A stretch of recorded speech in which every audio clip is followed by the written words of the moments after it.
Hello, good morning. सगळ्यांचे Damini lifestyle YouTube चॅनलमध्ये खूप खूप स्वागत आहे.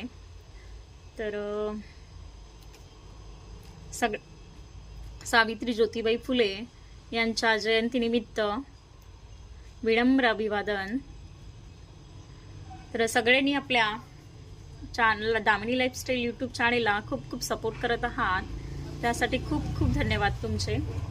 मी जस्ट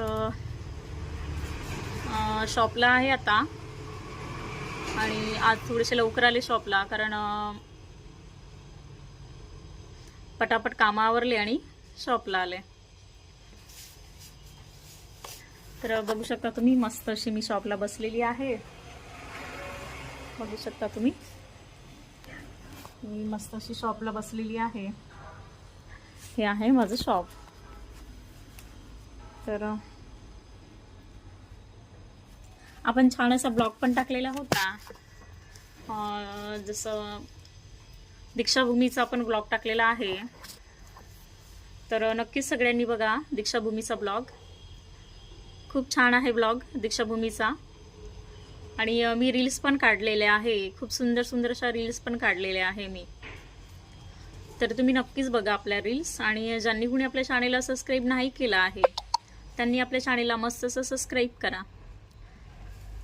आणि छानशा रील्स पण बघा. खूप सुंदर सुंदर रील्स मी तुमच्यासाठी घेऊन येत असते, आणि ब्लॉग पण घेऊन येत असते. ब्लॉग आपले नक्कीच बघा तुम्ही सगळे, खूप छान आहेत. म्हणजेच जसं रेसिपी वगैरे आहे त्या वगैरे मी बनवत असते रेसिपी.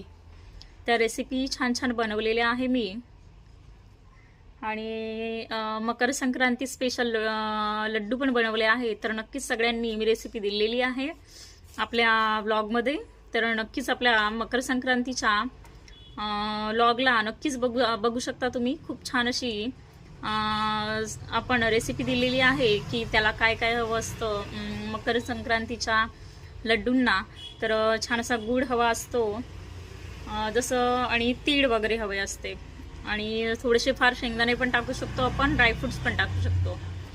तर मी काय केलं, थोडंसं मस्त असं तीळ घेतले थोडेसे, म्हणजेच अर्धा किलो तीळ घेतले आणि अर्धा किलो गूळ घेतला, म्हणजे समान प्रमाण घेतलंय मी. आणि त्यासोबतच थोडे अर्धा पाव शेंगदाणे टाकले मी. आणि अर्धा पाव शेंगदाणे टाकल्यानंतर ड्रायफ्रुट्स घेतले थोडेसे, समजा एखादी वाटी ड्रायफ्रुट्स घेतले. आणि छान असं भाजले मी. आपले जे तीळ असतात त्यांना छान असं भाजले मी आधी, छान एका कढईमध्ये छान लालसर येऊ दिले. नंतर ते थंड झाले की मी त्यांना मिक्सरमध्ये